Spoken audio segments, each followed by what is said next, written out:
Welcome to the Bayou City Soccer Podcast. Whether inside or outside the loop, we are talking everything soccer in Houston. Y'all ready? Let's get it.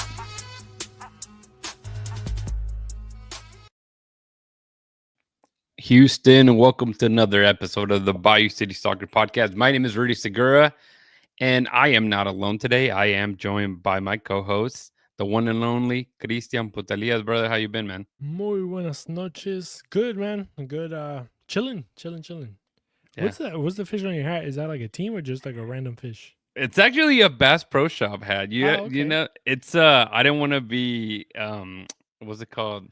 I don't want to be like everybody else and get like the same hat. And I actually saw this hat, and I love hats, so I had to get it. And yeah, it's cool because I like it because that's the whole point. Like I feel like not everybody realizes it's a Bass Pro Shop hat because it doesn't say Bass Pro Shop. Yeah, and but it's actually pretty legit. And dude, it was only like $12 or something like that, and it's like really nice. So thank you for acknowledging the hat game being strong today. For everybody joining us in the watching this live, obviously on Twitter or X, whatever you want to call it. I think, are we ever gonna call it Twitter? I mean, are we like us? I don't know, man. Twitter. I think I'm just stuck with Twitter, man. This is awful. I know it's changed name a while back, but man, I don't know. I guess I'm just so stuck. Yeah, well, yeah. But no, man, obviously we're here. Hedson says, how's everybody doing today? We're doing all right. I think, yeah, we're doing all right. Christian, man, how was your time with Teuden Radio today? How did that go? Good, man. Bayou City Soccer takeover on Tuden Radio this week. So if you guys are Spanish speakers or even don't, but you want to support, me and Rudy are going to be alternating days being on Encanchados, which is Cesar Procel's show with Historiador. But Cesar is on vacation, so we're kind of filling in there a little bit, trying to do some justice to our Houston region and trying to cover big shoes there with Cesar being out. So I was in there today. We had a pretty good show, man. We talked about Leagues Cup a lot. I think that's the main topic that we have here. Then we talked about women's soccer for a little bit. It was really fun. It's always fun with Historiador. I feel like we get along because we both like history and we know random facts. So it was both of us. And then we had Eli, I forgot her last name, but Elizabeth. She's Ecuadorian, and I believe she's also here from Houston. Mm-hmm. I've seen her a couple times on the show, but I've never seen her in person. But just kind of sharing and just kind of moving stories around. She's from Ecuador, I'm from Argentina, and then Octavio lives in Mexico City, so it's pretty interesting to kind of see how different people from different parts of the world can kind of connect, with soccer in a way. Even though they talk about all the sports. Soccer is like it was mostly soccer today. Yeah, I got to listen to a lot of it. I know I usually tell you it's funny because I guess I'm hypocritical because we record all this live for YouTube and I hardly are on YouTube, right? We kind of touched on this before, but because of Cesar's show and trying to support, I've been trying to catch him on YouTube, and it wasn't on YouTube because obviously Cesar is the one usually in charge of running the YouTube, so he's been out on vacation. And I got to catch it on the Euphoria app. So if you guys aren't able to catch it here locally on the radio station, man, check out the Euphoria app, right? And and you're able to find it. Yeah. But yeah, good stuff. I'll be there. I'll be making my tryout. This is what we're doing, man. Cesar's gone, so everybody's trying to try it out. See if we can. We'll take over Cesar's job. Right? Imagine he doesn't know this. I'm gonna tell. Don't tell him. Yeah, it's just a tryout. Everybody's out for it. I'm kidding. But yeah, no. Hey, welcome to the banter. Bayou banter. Get in here. It's already a lot of movement, dude. That song coming to LAFC is kind of crazy. That is. I mean, yes, he's 33 years old, so in the sense, he's an older guy. But I mean, the dude is still like prime, right? Like he's a beast. And not also that, but like the marketing behind it. I mean, if we thought, I don't know.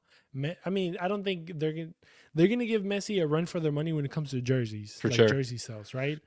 because not only you're gonna have Tottenham fans probably, start following LAFC per se, but the Korean community as a whole having a Korean Yeah. legend, a South Korean legend like Son, playing in the MLS. I think people are gonna gravitate Yeah, towards that. So it's a whole different market that it hasn't yeah, been tapped yet. I mean, there has been a couple players from Korea yeah, and from they've like, attempted. Yeah, but at this point, the amount of eyes they're gonna turn this way to the MLS, it's pretty cool. And I mean, even ourselves, we question that here in Bayou City Soccer, especially our group chat about just that untapped market yeah, of Asia talent when it comes to soccer.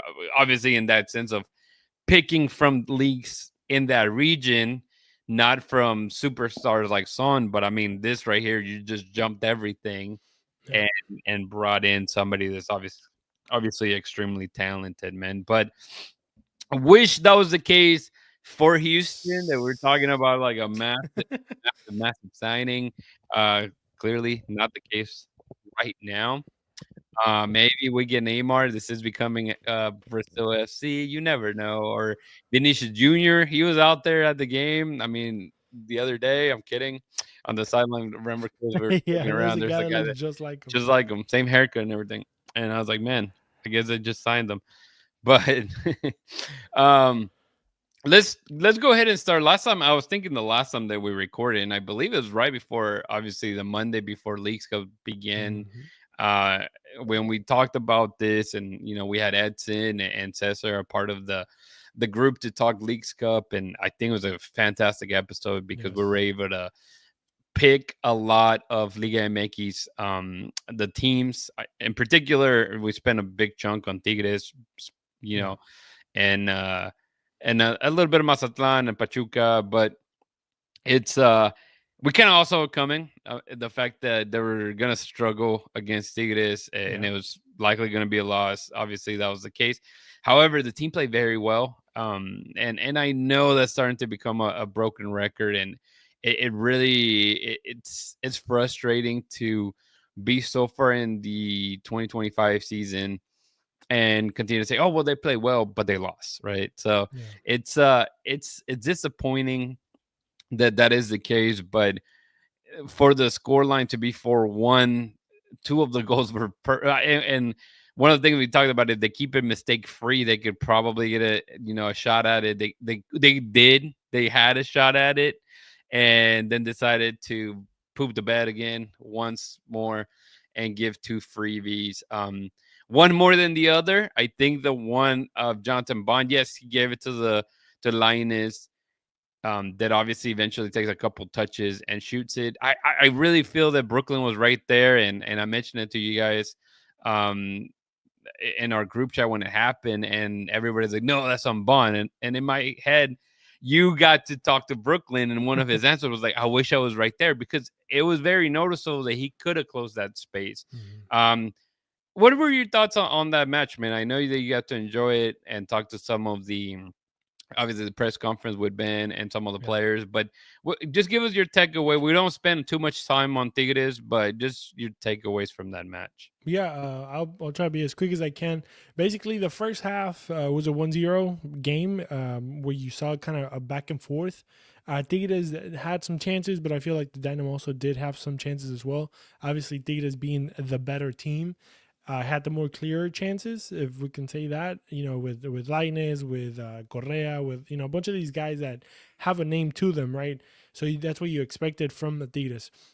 Coming in the second half, the Dynamo, 2 minutes in, they scored the tying goal, which was, I think, I don't know if it was a shock, but it was a good shock, at least for the Dynamo fans, because they knew that, okay, we're back in the game, 0-0.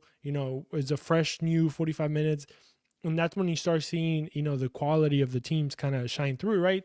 The better team just kind of ended up floating up top, and then the worst team kind of just ended breaking down and diminishing into what it was, right? So silly mistakes, giveaways, counterattacks.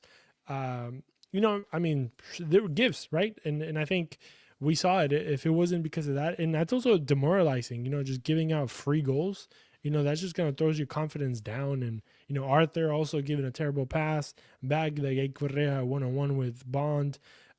Just It many made different it things, right? made Bond look silly, and people were like, "Oh, laughing at it." And I'm like, "What Yeah. can he do? There's No, nothing he could do. there was He's nothing in he no could do. man Yeah. land. There's nothing he could do." Yeah, it's either foul the guy, like go out and just commit a foul and get a red card, which probably wouldn't be the greatest idea, or just try to hold your ground. Obviously, I think Correa, he won that battle. Is a 1-on-1, keeper, forward, and the forward beat him to it. I mean, he made him dance, and it's one of those things.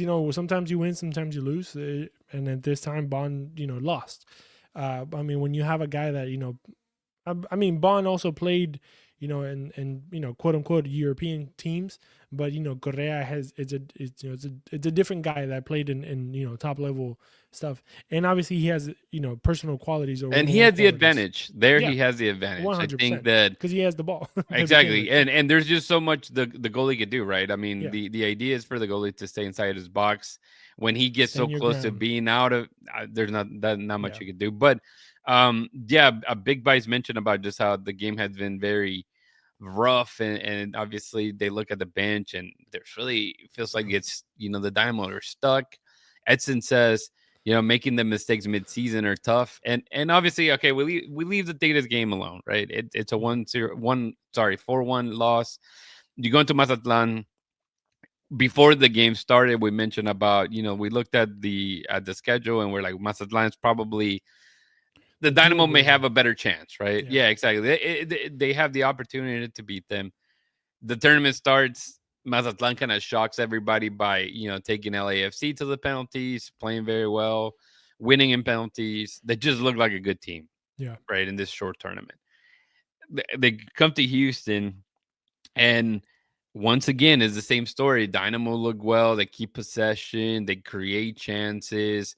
It was good to see Ponce back on the bench. I know he's having trouble lately to find goal by himself as well. But we looked at the numbers. Our friend Dynastat had kind of put together a sheet of just saying like, look how good he is. With the little amount of chances that he gets, yeah, and it's you give them props where props are given, but on a set piece, Mazatlan takes an early lead, and basically again, same broken record. The Dynamo are just playing catch up once more, and eventually another goal in the 57-minute on a counter attack that we've yeah, seen the Dynamo get punished time after time again.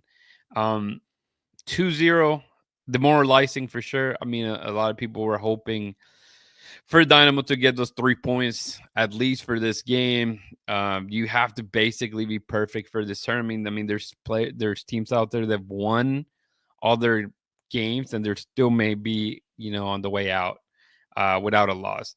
So that's what's interesting, and I just want to say that you and me, Chris, were there, and David was there too, and David was able to ask the coach from Mazatlan just a question, and it was good to hear also that and granted the opposition is never really going to talk a lot of smack, no matter if you win or lose. yeah, Um, but he gave credit to the way that the Dynamo are set up very well. He said they're just difficult to break. He acknowledged the fact that in a set piece they were lucky enough to get a goal, and that just kind of opened up the game. But the Dynamo they were on full throttle. yeah. So I and so on mean, and so on. I know obviously you don't mean like they were lucky, because I feel like they did No, what of they had to course, of do. course. Yeah, it's a I set know what piece. you meant, right? Yeah, yeah, yeah. Like But because you're always pushed to get an early goal, right? And and, exactly, and but that's yeah. just kind of going back to Edson's point of like making bad decisions or mistakes mid-season, right? We're so late in the season that you're like, man, just keep your mark. Dead balls are maybe not our strength. Also, there's so many questions. Honestly, this show could be 1,000 hours long, because you start questioning, the starting 11. You start questioning depth of the team. You start questioning the whole season as a whole. You start questioning winning at home because you lost 2 games at home. There's so many questions that Right. could be asked and could be answered, or could be just said, or so many opinions And that we just don't know where to start, because one leads to another, and then that one comes back to this one. So it's like a vicious circle of like, what the hell's going on, right? Yeah, Like, and I think the thing is with Ben, he's very transparent, right? I feel like a lot of people attack somewhat, him. in He my opinion. Yeah, well, I would say he's very transparent in telling you like he has issues with the depth, and obviously you even asked him about the starting 11 if he, Yeah, how he felt about that. that was crazy. Yeah, but again, it makes a lot of sense because it's like you may have enough players, but you don't have good enough players Yeah. to find out what your best 11 is, and that right there. I mean, you mentioned it. Feel free to talk about that. You were the one that asked that question. Yeah, so obviously my question was towards the starting 11, right? Obviously a secondary team, and I asked him if he was happy with the depth of the team. Because when you look at the ideal starting 11 of this team, when you look at a potential second team, I think the drop off there of quality of players is huge. I mean, some of us like Dustin say that, a lot of the players that are playing in the quote unquote first team of the Dynamo probably wouldn't even play in other teams or wouldn't start in other teams, not play, but start. So he obviously doesn't have a lot of confidence. Well, I mean, I'm with him too. I don't want to just single him out, just because he said it. But I'm with Dustin when he says like a lot of these players maybe don't deserve to be a start, to have a starting role in a MLS team because they wouldn't play another more competitive team. So why the bar of the Houston Dynamo should be that low when we're trying to be one of the big teams, right? I mean, that's what everybody aspires to be, right? You're not gonna come off the bat and be Miami, Atlanta, Seattle, but you aspire to become that one day. So Yeah. why keep the bar so low and getting without being disrespectful, mid-tier players to low-tier players, Yeah. from leagues that are unknown. I mean, how many times have we have to Google names because we have no idea of who the Dynamo are bringing in? And I know, they do scouting and there's a lot of numbers involved, and they look at spreadsheets, and obviously I'm not a lover of that. The guys, like Joey, shout out to Joey, shout out to Dustin. They do like those things. Shout out to Dynastats as well. They love to look at numbers. They look at statistics overall and players. And I'm with them. I know that those things can give you a part of the story, but obviously it doesn't give you the full story because the player still has to come in, adapt to a new league, which also is a factor, right? Adapt to the heat of Houston, adapt to everything that involves of maybe leaving your family. Like Kowalczyk, he had to leave his family for like a year, right? And he had like a small son. How that affects you emotionally and all these things, right? There's so many factors when it comes to soccer. That's something that we were talking And about and with what's Octavio too. crazy is that just to interject because you Yeah, mentioned yeah, Atlanta, and even Atlanta had spent so much money and it didn't yeah, work out, right? and it didn't. Yeah, And so it's like finding that balance, and it's the problem. And I personally feel that Ben works really well in that aspect of kind of having like the team, um, be a strong culture in the locker room. Like it feels like yeah, no matter what is happening, whether they're really high with winning a lot of games. Obviously, the season's probably or it is the lowest when it comes to that, right? And they've been yeah, going through this nasty patch of just loss after loss after loss, especially at home. And you can still feel the team are together. There's no one necessarily breaking that mold, but you have to feel for Ben because again, it sounds like a broken record, and that's good. I should have maybe named this episode that, but they just weren't able to, they knew, well, Hector Herrera was for sure gone. Steve yeah, Clark was likely gone too. yeah, Mikael and Coco weren't, right? yeah, But those are key components of a thing. And whenever you don't bring any kind of replacements, and I agree, McGlynn is fantastic, but he won't be here for the long term. yeah, If he's here by next summer, the Dynamo did things wrong because they need to be able to propel McGlynn to go elsewhere and make some money out of them. And I think that's always going to be the plan. You talk to McGlynn, you ask him about the contract. He loves Houston long term, but he wants to go to Europe, and I think yeah, it's going to be a part of the plan. So even then, you think like, okay, well, you need to replace him too soon, right? I mean, if he is one of your best players, but you didn't replace Hector Herrera because you thought McGlynn was going to be the guy to replace him man to man. Clearly, it wasn't. But it's even the players that you come in is players that you already have. Players like Bassi they haven't really stepped up, and he's finding himself in the bench now, Yeah. right? Dorsey, he had the captain armband against Mazatlan, but obviously he put a strong shift when it Yeah. comes to the up and down, but he Yeah. wasn't, like the Dorsey that we saw after Leagues Cup in 2023. They just blossomed into this guy that no matter what he did, basically anything they touch was gold, and he was just scoring bangers. And I Yeah. mean, y'all Now you know asked he Inter won't take Miami. shots. It's interesting, and that's why we've talked about it a little bit last week, I believe, and a bunch of the contracts that are coming up, and it is kind of early, right? We talked 9 games, right, Chris? I believe Yeah. 9 games left into the Yeah. MLS regular season if they aspire to make it into the playoffs. But it it is so frustrating and so like eye opening when the coach and the technical staff don't know their starting 11, and it's crazy. It really is, man. Yeah, I was just thinking what you were saying, all that, about, just the different things that you were mentioning. And I think something that this club as a whole, like I'm talking about not just the soccer team itself, but like the club as it is, it doesn't really have an identity.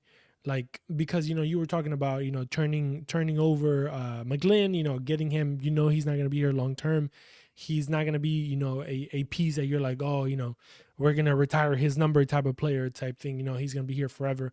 Uh, so it's like, what is this club going to be? Is it going to be a team that is going to, get, semi good players turning into, quote unquote good players and sell them off? Are we going to be like a selling club? Are we going to be a team that is going to get, is going to promote young players? Are we going to be a team that kind of, I mean, what I see right now is what they do a lot is get a lot of players from Colombia, Brazil, just all these Latin American countries, bring them into DOS and see if they can pan out and then try to sell them off. Yeah, All it these feels guys are that way. getting, It does yeah, feel I that mean, because way. they all get the same deal. They Yeah, get a 1 year tryout, a 1 year loan with an option to buy. And if you're good in that year, then we'll extend it to you. Give. So it's just like that's the only identity we have as a club. right Because now. Yeah. when you look at marketing, way, nothing against the marketing, No, there's no marketing. but everything against the marketing, right? Because I feel like they haven't marketed to the right people. You're marketing to a group of people in Houston that don't is not known for soccer. You know what I mean? Like I love it. It's soccer culture. It's not soccer culture. It's Houston culture, but it's also a subculture in Houston. You know what I mean? So a lot of those things they don't connect with the futbolero in Houston. Yeah. Not a lot of people connect with Slabs and Screw and Mike Jones and stuff like that. Obviously, it's cool back in 20 years ago, but it's just become it's part of our past in a way. Like, Travis Scott is the new Houston. You know what I mean? Like, if we were going back to music, talking to some guys that are really into like hip hop and rap, like rap itself, as a hip hop, genre, brand, or whatever you may want to call it, like, what is Chopped and Screwed and stuff like that's just kind of old too. So Oh we're man, like those are oldies now, huh? we're yeah, I mean, everything that is like, is all nostalgic. And Slim Thug and all that group of people, like, is when we were younger, like when we Yeah. were in high school. And I was checking the other day, I mean, my 20-year reunion is coming up. I'm like, Phew. 20 years ago, that's crazy, right? Bro, you're old. I'm old. But it's like, like, this is where this club as a whole has to, like, put Ted or whoever runs the club. Is like, if you want to make this a team or a club that is known for his football, for his soccer, for his community, then you need to hit the right people and find the identity of what you want the soccer to be. Okay, you want to keep Ben Olsen as the head, or you want to keep Ben Olsen as the idea maker of whatever soccer we play, then okay, we're gonna play his style, but like, bring players that can fit that. Yes. Well, I mean, Well, which they do, right? But then yeah. also, like, you're like, Well, I saw you don't something win, I want so to touch on because somebody earlier mentioned about the I blame tactics Montezuma changing. logo. Yeah. Somebody said. About the tactics changing, and I feel that it's easy to just say, oh, they lost, they can't score, they can't do this. Ben sucks. His tactics are awful. He doesn't do the right changes. But most of the games, I would say like 80% of the games, which is a high percentage, the Dynamo have high possession and they have a ton of shots and opportunities in goal. they just don't pan out. To Yeah, me, it gets to the point that like the coach can only do so much, man. Like he's and not the one playing the game. I agree. Somebody needs to be able to like step up, take Yeah, those opportunities and score. It's in the play. It goes on the players a lot, and the players aren't good enough. The talent is not good enough. The players that had been good, and that goes to nostalgia, right? Because you're like, yeah, oh man, Dorsey 2 years ago was killing it, and it's easy to forget. Yes, you don't want to ever really see it like, what have you done for me lately? Because I don't feel that's fair either. But it's but also to the point of yeah, like, if this you're sport is like that though. complaining that the team is not doing well, then don't be so stuck on players that have been here for a Yeah, minute and then done well. We talked even about Eric Zvichenko, right? We yeah, love Eric Zvichenko. He's a great, player, great with fans, with media. I mean, very approachable, but he hasn't been healthy. And yeah, as much as you want him in to be a part of the your starting 11, because we know how good he can be, it yeah, just hasn't happened. So sometimes you can't get stuck, because if you're expecting for him to be, oh, he's going to be healthy, he's going to be back, he's has a contract for next year, and then it continues to hinder with injuries, then you're on the same boat, right? You're not yeah. going anywhere. You can't put all your eggs in one basket. You just can't. And at the end of the day, players come and go, coaches come and go, and you have to be always thinking that way. It's a business at the end of the day. Results Yep. are what drives everything. But if the players aren't doing it, they're not doing it. And to Yeah. me, the only thing somebody no hustle, I don't agree with that. I feel that if one thing Ben Olsen's team has, unless obviously there is some that they just fall behind, and you can tell that it's just like, okay, but they always give you 90, 100%, every single game, no matter what. But Some games, because there were some yeah, games that they lost, and he himself would be like, we didn't have no attitude. right. So it's partial, right? It's partial. I feel like some games, like I feel like the Mazatlan game, they gave everything they had. But Yeah. I mean, Mazatlan closed down properly. They were up 2-0. They were like, Yeah. all right, we're gonna stick with a 5-4-1. Like, And and that's what you have to do. okay, you mentioned Mazatlan, and, Yeah, and you see Mazatlan, their best player is Nicolas Benedetti, the guy playing yeah, America. Why can the Dynamo pick out a guy like him, right? A guy that is kind of unwanted in a big club, yeah, and he can still play. I mean, he had 2 assists. Like, those yeah. are the type of players that you got to look He for. controlled the game. He controlled the Yeah. tempo. Like even at 2-0, it was Benedetti's show. All the corners, all the fouls, all the dead balls. Benedetti went there. He took 5 seconds, 10 minutes to put the ball back into play. He controlled the game. He moved players around. I mean, the dude, it's a guy that can control a team and inside of the field, right? And same thing. No dish to Arthur personally. He's a great guy, but you need a guy that can control the tempo inside of the room, like inside of the lines, because yeah, we can tell, Ben Olsen, hey, like he can only yell so much from outside of the field. Yeah. He can't boot up and go in and play himself, because I feel like if he could, he would, right? But also, who are your players that are gonna make the team play? Who are the players that are gonna pick? It's just bad. It just looks bad because Yeah. they're always picking the players up when they make mistakes because Yeah, we got and scored it's on. an unfortunate when it comes to Arthur, Yeah, because we talked about this. He's a good player. He's a very good player, yeah, but he can't. He's not your main pivot point in the midfielder, and he's it all was alone. he gets stretched way too much out of He's all alone. position, and because of that, he obviously is running way more than he needs to. Yeah, He's moving out of that small pocket that he needs to be in, and he's the guy that he's supposed to be the guy that passes it to the creative guy and in yeah. the midfield inside, right? Because right now McGlynn may Who's be the that? most talented, but he's out far wide. Yeah, There's nobody. There's not Hector Herrera, and you can just tell that Arthur is struggling when it comes to confidence. I mean, yeah, because Brooklyn. he's all alone. I mean, Yeah, Brooklyn is getting no, better, Brooklyn but is good, but he's still but not it there, in my he opinion. just Arthur thrives in having a player. And we talked about this, Hector Herrera. He played with Nagby. I mean, one of the best midfielders, in Yeah, MLS. Like, he needs somebody that is, a top tier guy, for him to be a very good player, a guy that yeah, can be the destroyer, right? In the sense of like, just get the ball back, give it to Hector Herrera, get the ball back, give it to Nagby, get the ball back, give it to somebody, but it has to be in the midfield. Because if you're asking Arthur to make a long pass diagonal, it's not going to end well.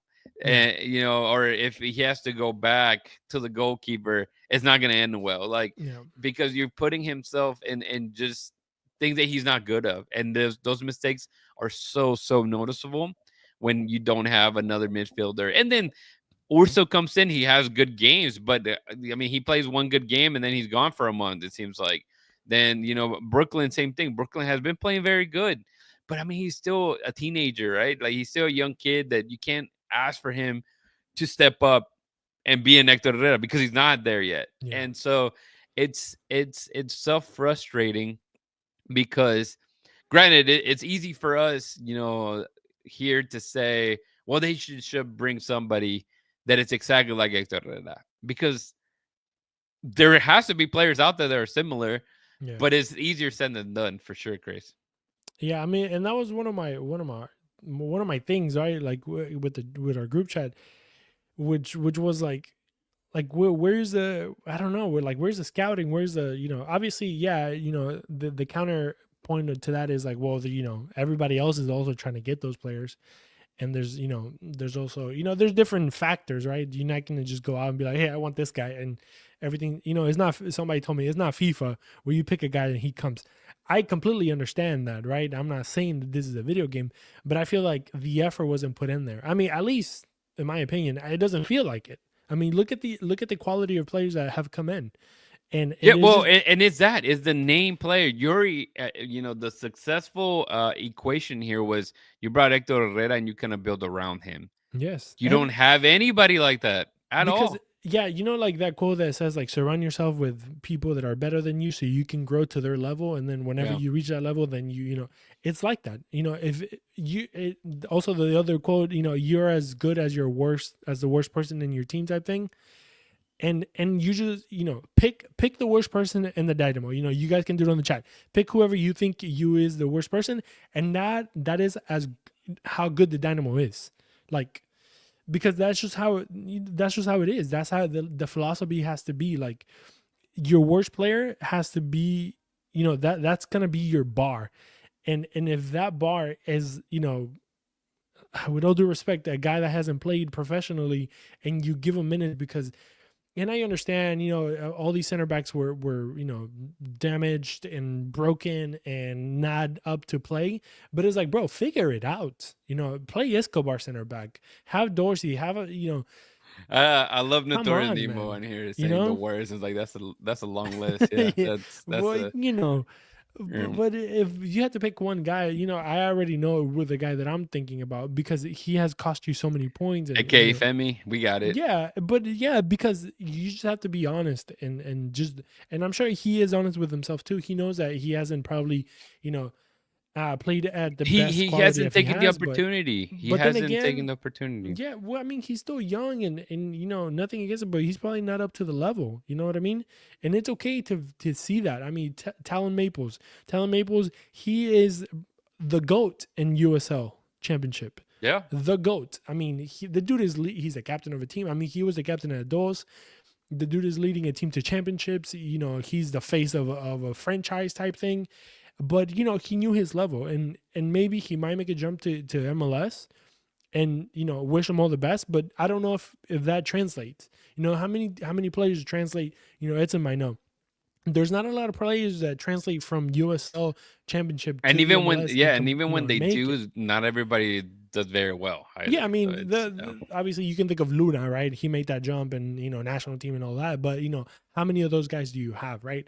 But it's all about obviously growing. But you can't just stick a guy into a professional team, and that was my whole argument in the beginning of the season. You can't stick him in the professional team and expect him to be a professional player, yeah. because it's not going to happen. And Eh, I know he has to learn Yeah. and get I reps. would say the only thing is that obviously they did not expect for him to be there, if that makes sense, right? I think he was like the fourth or fifth choice when it comes to the Yeah, center back. I get And that, and, but and you have and it sucks because you're trying to create depth. You're trying to, this is like worst case scenario. This guy's probably not gonna play. We're gonna have him for a year sitting on the bench, training with the team. We see a lot of good characteristics that we like. He could, benefit from being with the first team the entire time instead of playing time with those. but then you go from that thinking that to like, hey, game one we have to throw you in there, Yeah. all and it just and that's my point about the opportunity because yes, he's so when it comes to you see the talent is there in the sense of well, okay, let's go back. That was I don't want this to go back on me, but you see he has good characteristics to be a good player in MLS. I'm not talking great. I'm just Who? talking Femi. Like he had some characteristics. That's why he made the team. I'm just talking about like, but then eventually you He start made playing it. it. He made Yeah. it. And That's all then, you have but to what I'm say. saying, like, as the games went along, you're like, okay, he's not ready. But Well, at the end of yeah. the day, all you have is him, which is like, Yes, sucks. yes, but also at the same time, I feel like they should have another plan. You can't just be Absolutely. like, they Absolutely. can't just be Yes. like, you know what, play Femi till the wheels fall off. Yeah. It's like, bro, hurry the fuck up and spend money and get another center Yeah. back. I don't give a shit if he's 38. You need a center back with experience. A center, Steris, where the fuck was Steris? Yeah. You Same thing. literally, Yeah. you Yeah. signed him for another year for what? Yeah. To make him disappear as he did? Well, and that's one thing that I noticed too because they're so hard on the depth chart and like oh Steres is a left back now, and so Yeah, I can't what move the him. fuck? He's not That even a left you back. have to be able to sacrifice the players and just play them Yes. as they come. I If they agree. want to I play, agree. they'll That's play. that's definitely a pet peeve and I don't know if that's necessarily like a Ben Olsen thing or more of a Pat thing that says like this is the depth chart. This is Yeah. because that's true, right? As a GM, you also see it as a depth chart, right? Like Yeah. how many guys do you have on this position? How many guys do you have on this position? If Steres gets hurt, then you don't really have anybody. If Yeah. Escobar gives red card every third, fifth game because of yellow card accumulation and stuff like that. But it's just again, it goes back to it's just frustrating the way that Yeah. the team was not ready to have plug and plays, and then you wait so long. Like Pablo Ortiz, okay, they were working on him, but it took forever for him to Yeah. arrive. Now they lose against Tigres, and then right away they announced Antonio Carlos, which is a Yeah. guy that had been really really good in the MLS, with Orlando, but he's been gone from Orlando for 2 years, and he's been suffering but nothing but injuries, similar to the ones that That's our Eric MO. Viancheco gets. So MD Anderson FC. I don't know if, and it was a free transfer too. So it's Well, just yeah. I mean, crazy. right. That is a signing. I mean, I'm hoping the best for it, but obviously, I have no expectations whatsoever.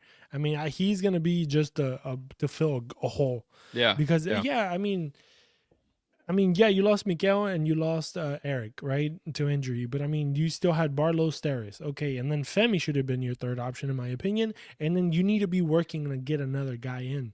but the Fight only to get the another only guy in. takeaway from this is we had already seen what Barlow is, and we knew that he was hot and cold, and he same thing in the sense of like he could be a good MLS starter, not top tier, but Yeah, at this point, with his contract also coming to an end on an option, do you even pull the trigger on that? I think those are good things to notice because if it's me, if I'm playing GM, I'm not. There's a lot of guys that I won't be bringing back just yeah, because you had those opportunities and you did not take advantage of them. So why should we trust you? You see what I'm saying? That's where you bring. Okay, there was never considered a rebuild. This kind of came out of nowhere, and we know yeah. this. But it Yeah. feels like a rebuild, right? But I It mean, feels like a yeah, it rebuild. has to be. I mean, it has to be considered a rebuild. I mean, the heart of the team, the spinal cord of the team left. Steve, Mikael, Eric got injured and didn't play. Minimal minutes. Hector Herrera, Coco. I mean, literally your whole midfield, or like not midfield, but like the line going down the middle from your goalkeeper to your center backs, your two starting center backs for that. To the main guy in your midfield, and then you really don't really have anything else other than that going forward. I mean, McGlynn was maybe like we said, it was a hope, but then Bassi, Kovalchik, there were just guys that were just there. They haven't really shown anything extra. Like it's not one of those guys that you're like, oh, we should be scared of these guys. And yeah, they could give you 1,000 progressive passes, but like they're not giving you anything else. I mean, Bassi has 0 assists, and I know that yeah, we're gonna count.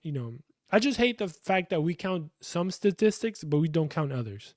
And I know my boys, they're gonna have an argument for that, right?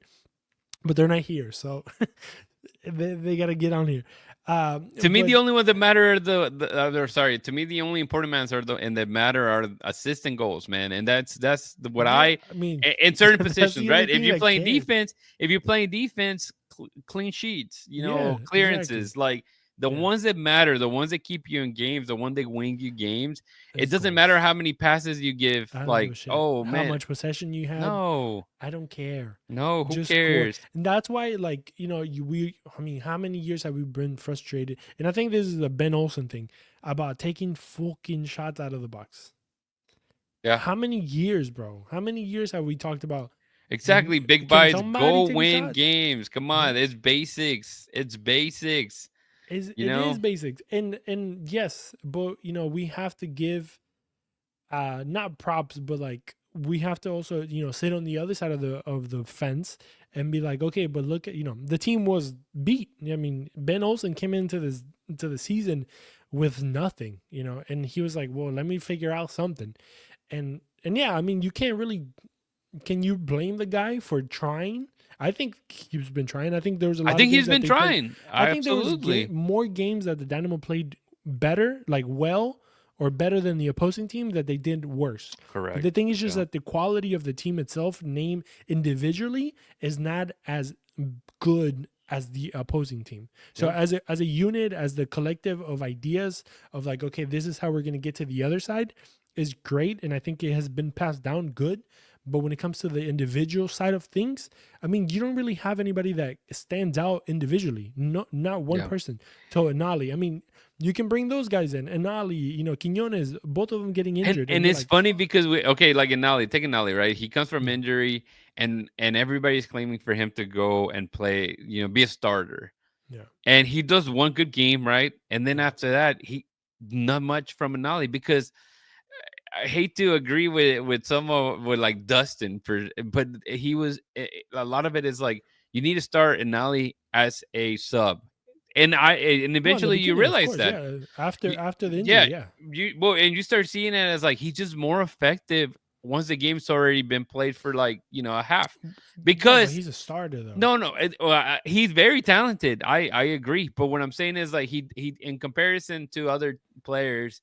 Crap, I don't want to say the names because Say like it, bro. no, we're not gonna say Ibrahim Ali ever again for God's sakes. But what I'm saying is like there's like whether Ali you did anything when it comes to scoring goals or not, it was No. he just applied the pressure that basically left and Nolly to come in and just beat the opponent. That's what I'm trying to say. Yeah, he could Yeah. be a super sub.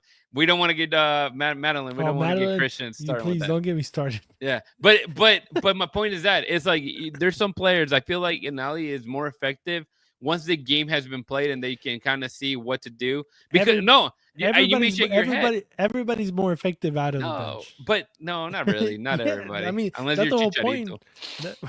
That's the whole point of the bench is that you get a tired team and you're fresh, and No. you had the damn it, the God, I forgot the word. The upper hand, Sure. because you've been watching the game from outside, so you kind of see it from a different perspective, right? So you have a different vision of the game. But I mean, a guy like Anali is needed because he gives you something different. He's the one that's going No, to go absolutely, 1-on-1. He's the one absolutely. that's going to beat you with speed. He's the one that's going to But go what I'm to the saying line is and like throw a if you cross in. look at the games that he's played lately, he was very good. I think his first game back, and Yeah. when he came in for as a sub, whenever he started like they put him as a starter, he struggled. Like the opposition was able to shut him down because again, you're able to sit back on players like that. And if you have somebody that they're not really going to be worried about of having to sit back because of the speed, then you're able to create Yeah. friction and tear those players down a little bit, and then you I bring in somebody with speed. I agree with that partially, but I feel like that's where the coaching staff has to come in and be like, okay, one line closes down, we got to go attack on the other side. And that's where you start playing tactics, because if you know they're going to shut down Anali and Anali might have 2 chances in a game in 90 minutes, that is completely fine because he's going to be the pain in the ass on one side of the field, and that's where you got to exploit a different route. And that's where you need a Kovalchik to go in as well. Well, that's when you need a Jack McGlynn to, shoot from outside the box. Yeah. That's when you need a Dorsey that gets to the box but doesn't fucking shoot for some reason, which gave a Dynamo a whole trophy because when he took one shot. So I don't understand why he didn't shoot against Mazatlan. It just boggled my mind. But in all this to say that tactically, I feel like the things are being done right. It's just in the sense of like there is a lot of chances. There's shots, but no one can go and be a killer. No one's a killer. Yeah. Ponce, he's a killer, but he just doesn't get he's the one that I feel like they throw Ponce in.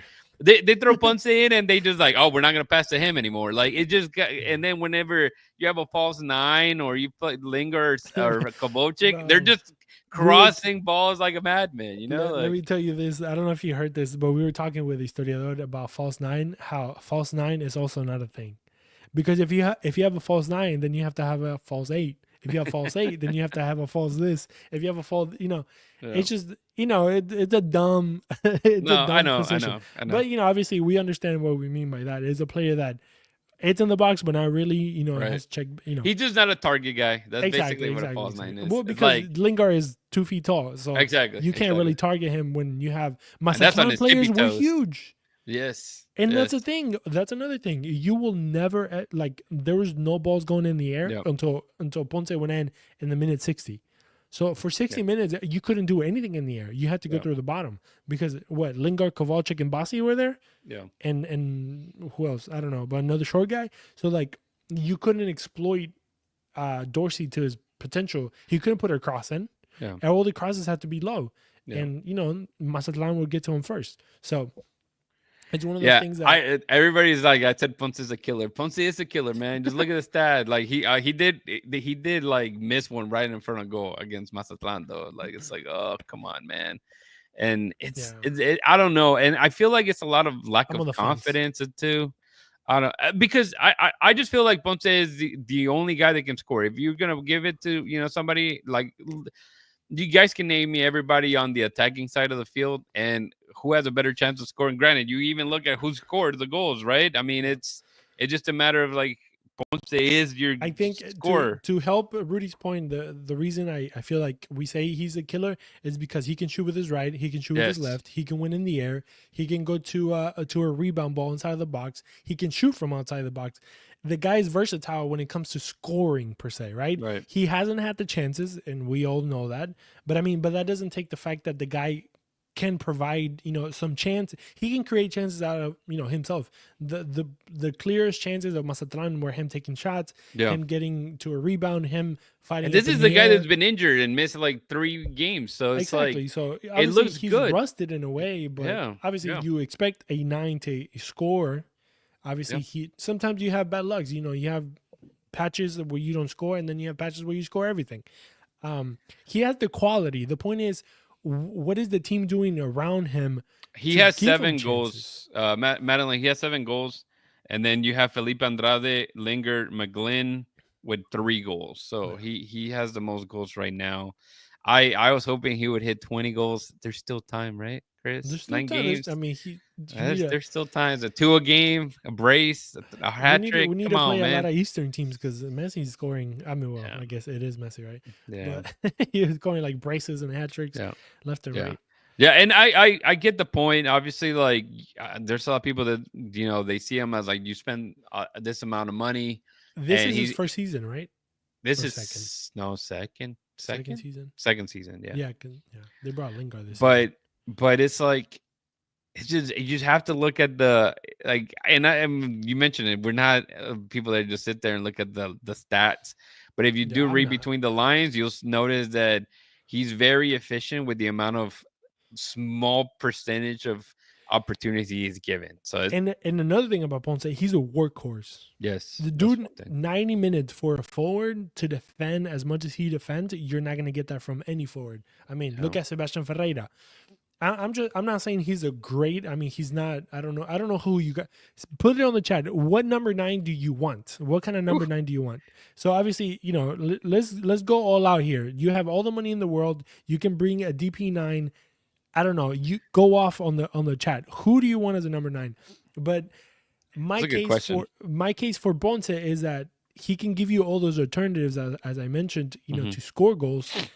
And not only that, but he works very well for I think that's why he gets along with Ben Olsen, or Ben Olsen likes him so much, because the dude presses and he he goes over people. How many fouls does he have and yellow cards does he have? He just you walked right into that one. Hey, Messi. but Messi is not a 9, bro. He's a false 9. Come on, big bites. He's not a 9. Give me a 9. Give me a box. Give me a Zlatan or something. Lewandowski. Give me Lewandowski. Give me a Lewandowski. You know what? Go off on the chat. There you go. Somebody said Lewandowski. Yeah. Giancarlos. There we go. He knows ball. Yeah, or Mueller. Look at who is it? LAFC, Galaxy. Who's getting Vancouver? Vancouver got Mueller. Yep. So random. Yeah. But Mueller's a beast. You know what I mean? He's a box 9 that he's gonna score. He's gonna score 15 goals. So make sure next year, whenever we do our predictions for goal scorers, Ben will bench him. I like that. Hey, if he doesn't run, he probably would get benched. Because, and that's also a thing that I was listening to Glenn Davis today. Dude, I love Karim Benzema. Before. Yeah, Benzema won. I'll take Frank Gignac. Benzema won a whole Champions League by himself, by the way. Yes. And he got Ballon d'Or that year, right? Yeah, he should have if he didn't. What was I going to say? They gave it to Messi, probably. No, I know he won it. But I was listening to Glenn Davis. Shout out to Glenn Davis and the whole team over there. And they were talking about how, I don't know how to feel about this. I think it was Federico. Shout out to him, my fellow compatriota. About how Ben Olsen and his coaching staff are really married to this tactic thing. We did see changes because it was a line of 5 this time around. It was 3 center backs and the 2 wing backs, or whatever we call them. Messi's not. I mean, Messi doesn't ever want to play in Houston, so there's that too. Hey, it's not us, it's him at this point. But they were talking about that, right? Being married to a specific style of play, and it's like, will Ben ever change? Will he conform to the opposing team in a way that'll be like, I don't know, we're playing this team. How about we play differently? How about we play counter? How about we sit back and attack them on the counter and use the speed of, I don't know, an ollie? Yeah, I mean, that's all you got. Ben is a good coach, but he's no Jose Mourinho, right? He's not a guy that's gonna change it. Like, hey, you know what? I mean, I don't know if you guys seen it. There's like an awesome clip. I think when he was with Man U or Roma, I don't know. Like they're they're about to do a sub. The guy his team scores, and the guy that was coming in was a striker. And he just looks at the striker and he just goes like, "Nope, sorry, you're sitting on the bench." And like you feel so bad, but that's how it goes, right? Yeah. It's like you have to keep changing as whatever the game gives you, right? Yeah. And I think that I would 1,000% agree that Ben struggles with that, because you're right. He wants to. He's very into, we want to play our game, and it's understandable, right? I mean, you don't want other people to detect you, but if other people already know your game and are able to work around it, and you don't have the players that can implement the game that you're looking for, which he doesn't, right? It's just difficult, and I think it puts him in a bind for sure. And I blame Pep Guardiola for all this. Yeah. All this possession-based game. If you're a City fan, I hate you. We blame you too. We blame you too. But we blame you for supporting this type of behavior. What is wrong with you? What is wrong with you? I think Madeline. I know. That's why I said that. But all right. So it goes against Pachuca. Man, we're doing good. 53 minutes. It kind of flew by. Pachuca, let's not really. We don't need to spend any time on Pachuca. Okay, let me ask a question to the chat, since we have people talking. Yeah. Did you guys feel that? Also talking with Cesar, or not Cesar, with Octavio, he's a big America fan, right? And a lot of people were complaining that America maybe weren't paying enough attention to it, and they're not doing too hot in this Leagues Cup. Obviously, it's America. You expect America to win everything that they play. They kind of just earned that. The big teams in Mexico, whoever they are, you always expect them to win any competition that they play, as teams in South America. Unless you're Cruz Azul and they score 7 and you're in exactly, 1/2. Right? So. That's a different story. You're kind of used to those pain in the heart. But they were talking about that, but they already mentioned, they're already in the Conca Champions for next year, if I'm not mistaken. So why go all out? Just treat this as a preseason type thing, right? But I was saying, to counter their point that to a lot of Mexican teams, this is preseason. in a sense.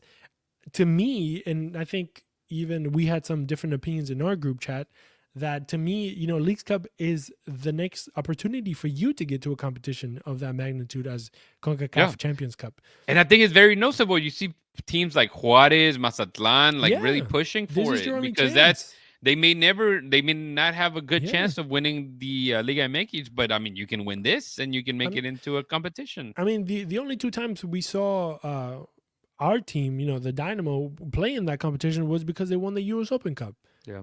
We got to be realistic. We're not going to win the MLS. We're not going to win the MLS Cup anytime soon.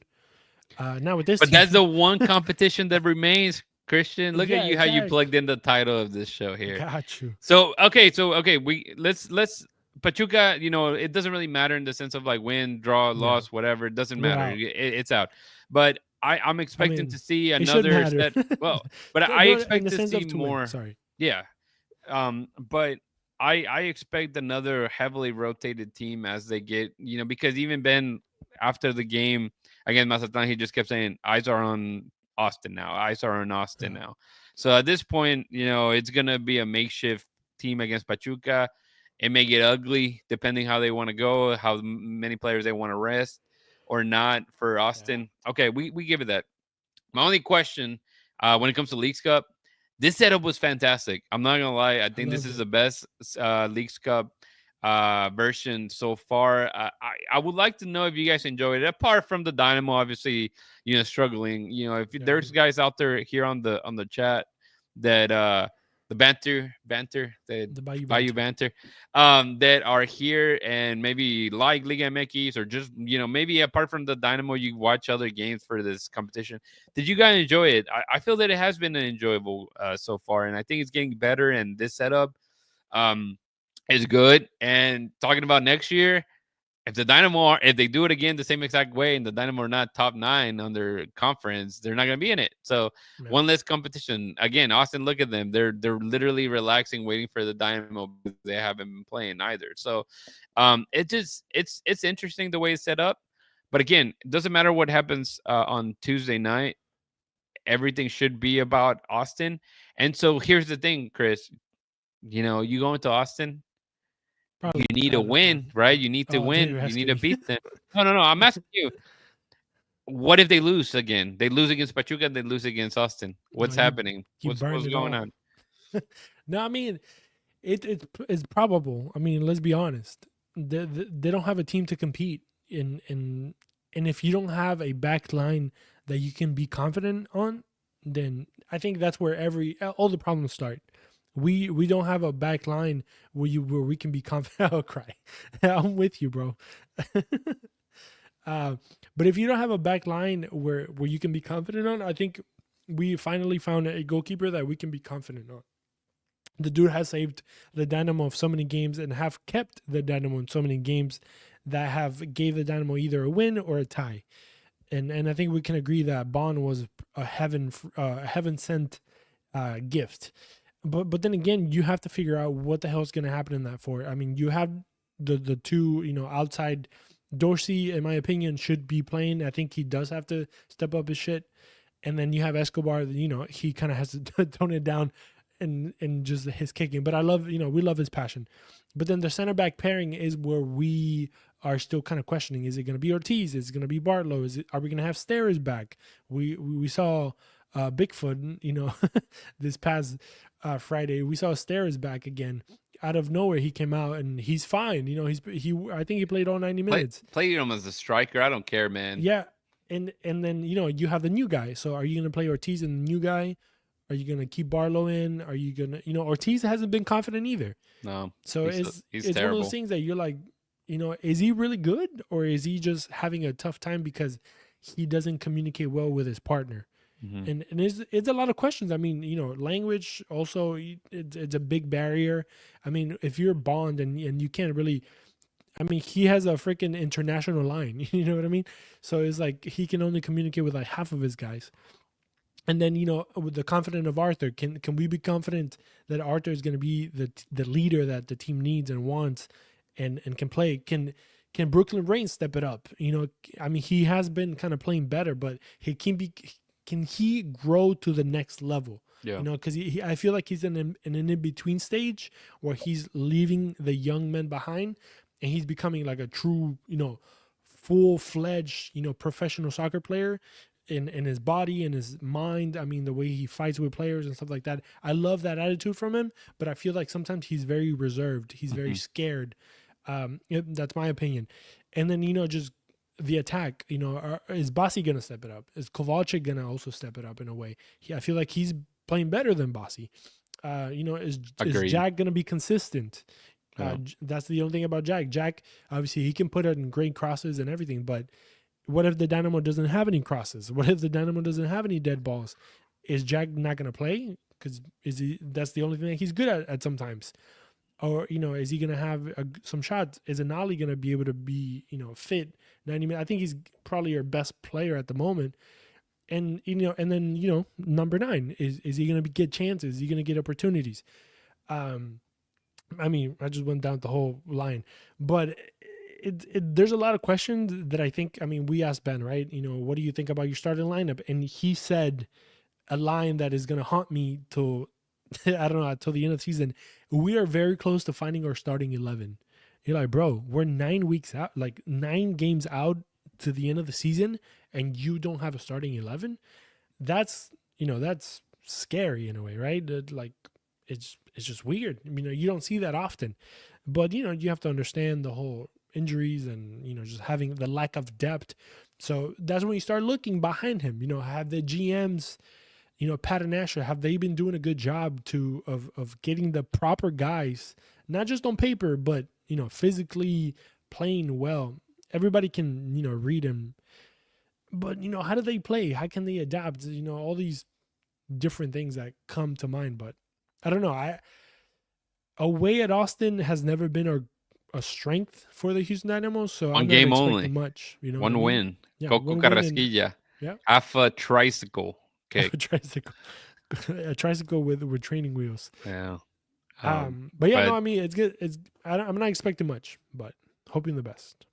Yeah, at this rate, we'll definitely look into this after next Monday, and we'll kind of maybe do another. I know we kind of did a half season review. This is the final stretch of games for the regular season.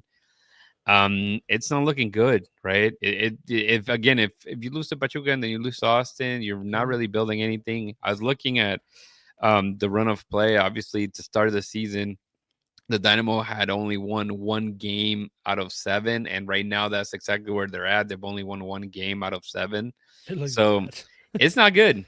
So, the only way that you can do it is you have to get points. You got to win, and then losing at home, the amount of games that they've lost at home is just incredible to me. And you only have I just don't games. understand. When you look at the games that we have, they have Austin at Austin, Vancouver at Vancouver with Mueller. You have San Jose here. San Jose is always they're a good team. Yeah. St. Louis probably the only doable one, but you're playing away. But then again, the Dynamo, it seems like they're playing better away than at home. Yeah. Colorado tends to be difficult at times. You have Portland here. Portland, it's a conundrum to figure out sometimes for Ben Olsen. Have you won a game in Portland, or is it Seattle? I'm sorry? Have you won a game in Portland? Have you coached a game? Right. I have you coached in Portland. No, in Seattle. And then you have Nashville at Nashville. That's a good team. And then you have San Diego coming to your house. They're probably going to be fighting for a supporter shield probably if they stay where they at. And then you have the almighty Sporting Kansas City, which has become the rivalry of the last few years for the Dynamo. So that's going to be, a tough one to kind of go to Kansas City and beat them over there. So there's no easy games. You could easily say hell in the shell doesn't exist anymore. Not this season. What is that, man. bro? Yeah, that hell for us that we have to watch. Yeah, he did. Hell for the fans. Yeah. Yeah, no, it's and then I don't want to get too depressed mode, but yeah, once you start naming them, looking at the teams that they'll be playing, it doesn't look good. Like if you're not able, there's 9 games left, right? There's what is that? If the math is correct, that's 27 points available. You need 20 points probably to try to sneak in. That's a lot. That's asking a lot. And out of that, you only have 1, 2, 3 home games. Yeah, and those are probably gonna be losses. Yeah. I So mean, with this run of that's play, it's asking too much. It sucks that, at this point, I think fans were getting so used to like, getting making the playoffs and knowing that you were in the playoffs 4 or 5 weeks beforehand, and that's not the case right now. It's gonna be to the limit, and if it's not to the limit, you probably be like, oh, there's 4 weeks left, and them are eliminated, and that just sucks because it brings it's you so back crazy to though. those Matt Jordan days, right? Or those name, put a coach name in there. They just struggled because I mean it happened for so long, and it's incredible, and the amount of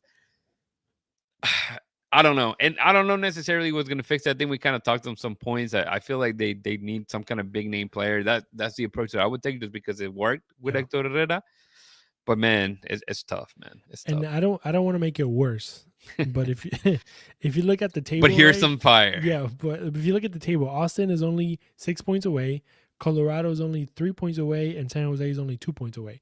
So these games are 6 point games, and as we call them. Yeah. I mean, Portland is at 37, so they're 10 points away. So these teams are going to see the Dynamo as a threat, a threat to their position. I mean, they're conference games, right? So they usually are all threats.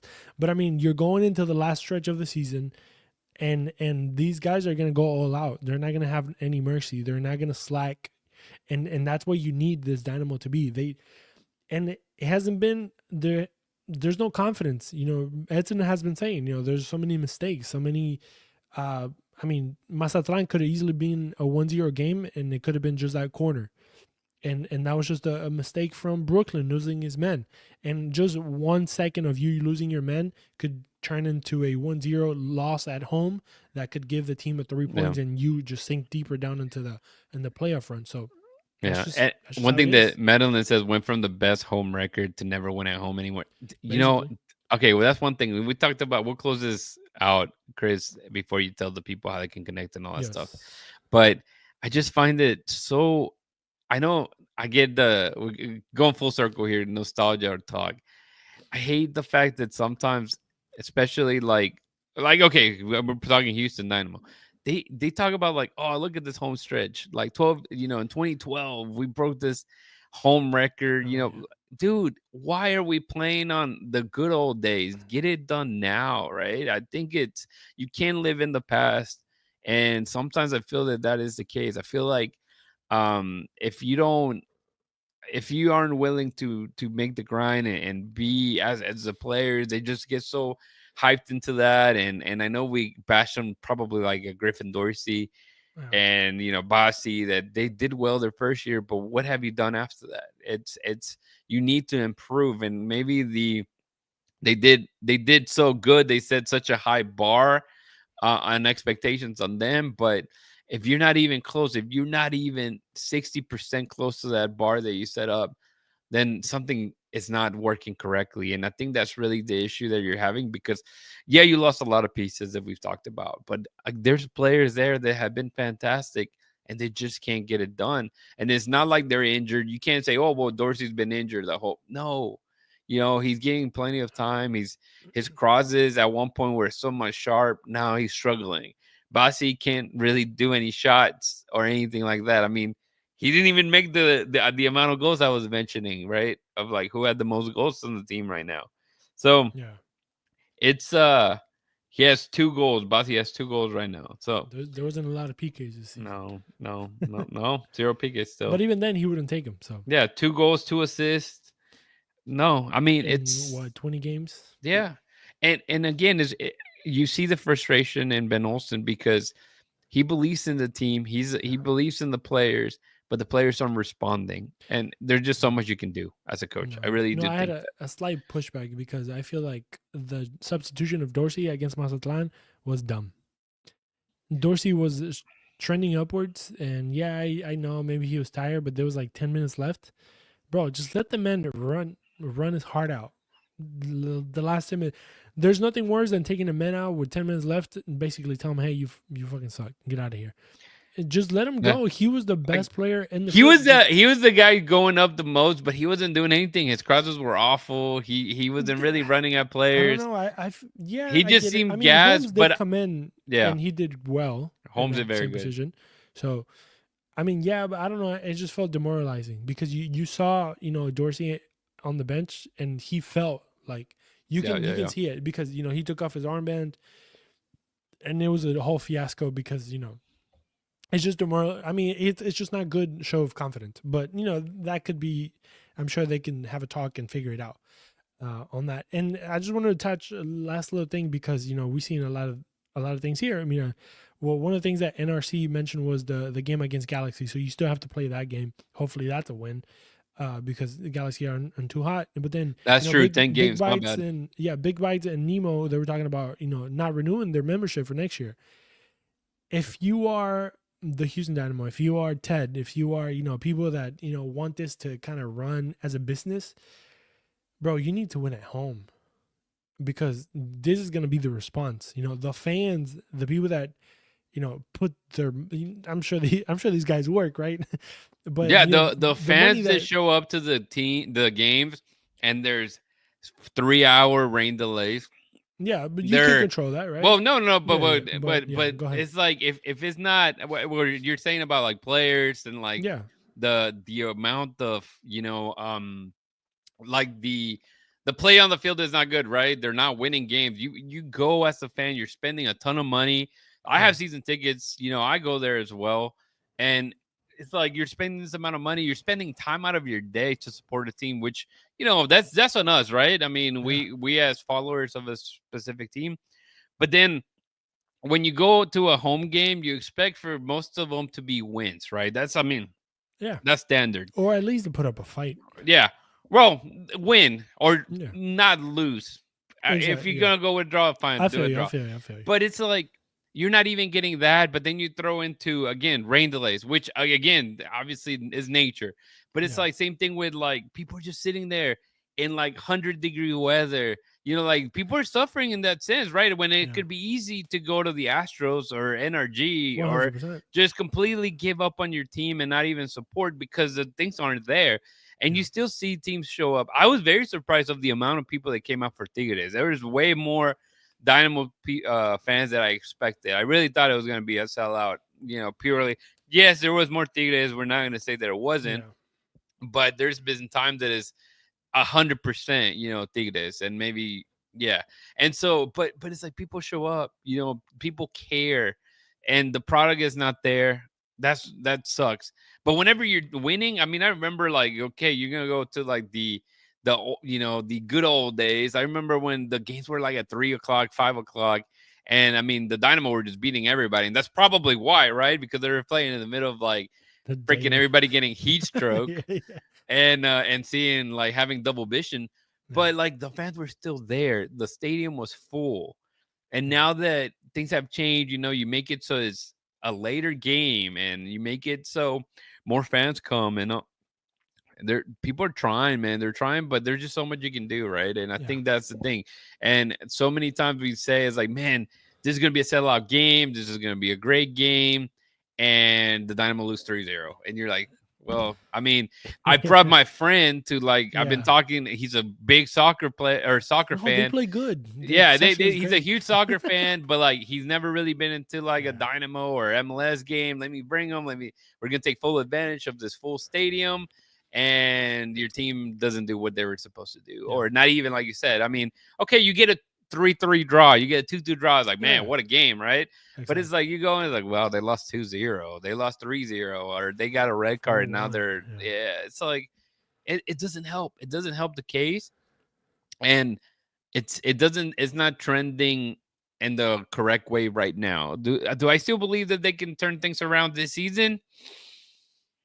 I don't know. I really don't. I want to say I want to be positive and like put my fan hat on and say yes, of course, man, they'll make it. But realistically, if they make the something playoffs, it's wrong. scratching like they'd be the playing game. Yeah, That's as far as I can see them.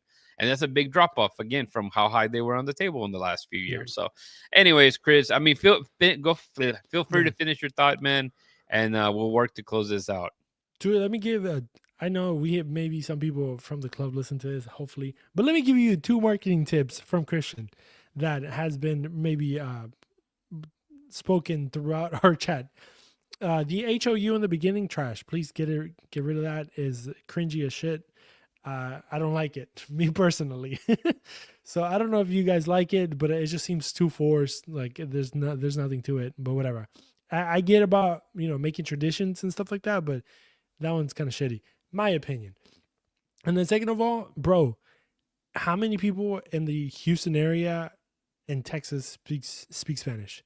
Start a goddamn Twitter page in Spanish or an Instagram, not an Instagram, but a Twitter page in Spanish, and just post memes or bullshit.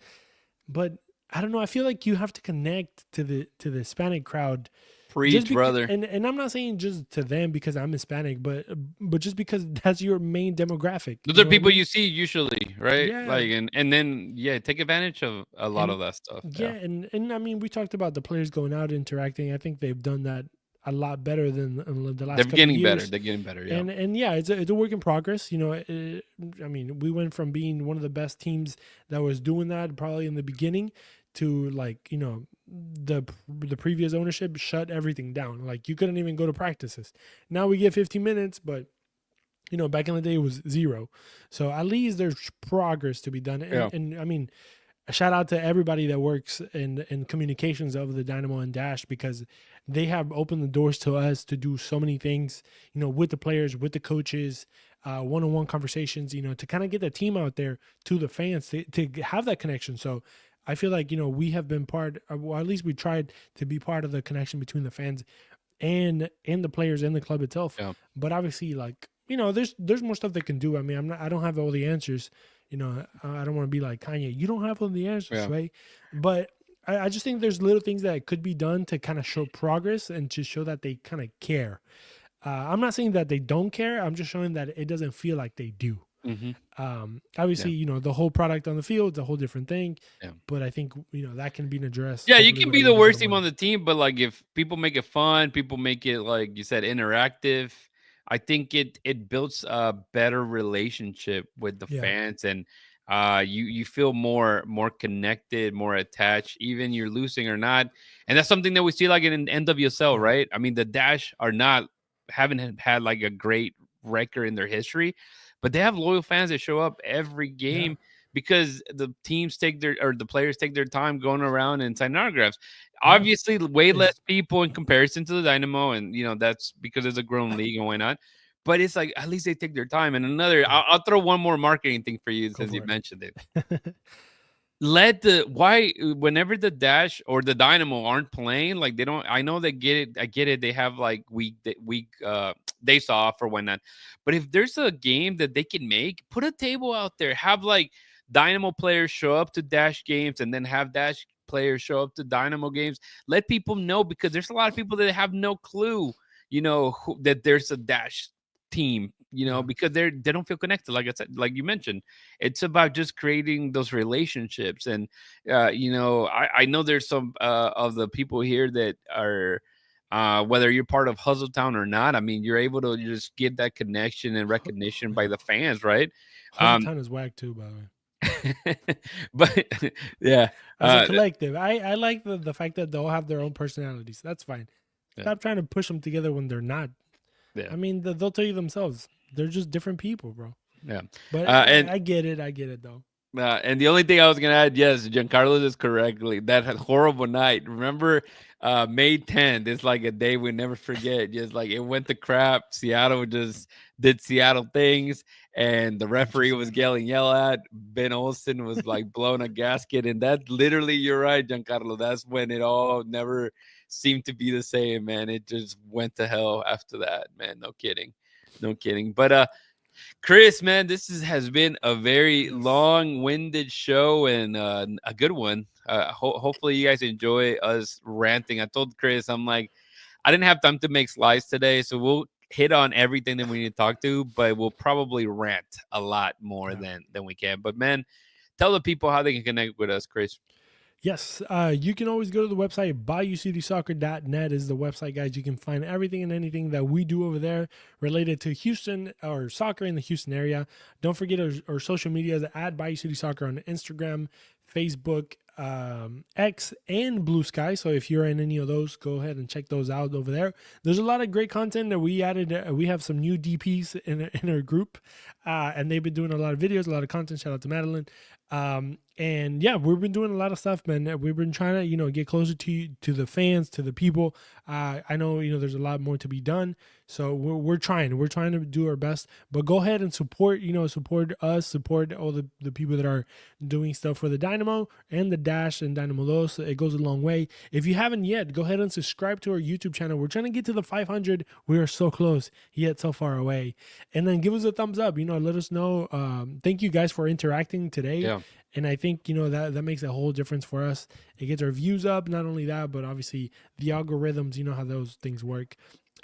We want to say a quick shout out to Ugly Guppy at uglyguppy.com. Those are the guys that gives us gear to represent ourselves and them out there on Shell Energy Stadium. We Got Soccer at wegotsoccer.com. They have great 2 stores in Houston, probably the biggest Houston soccer stores here in Houston. Go check those guys out. And Elotes Bravos at the stadium. Just check them out over there and go get you some corn in a cup. Go get you some churros. Delicious stuff over there. Never canned, always fresh or something like that. Roasted. I think it's their slogan. Always roasted. Yeah, I was close. Hey, you can tell I'm listening to you. Huh? BayouCitySoccer.net, where Houston soccer lives. So go check us out.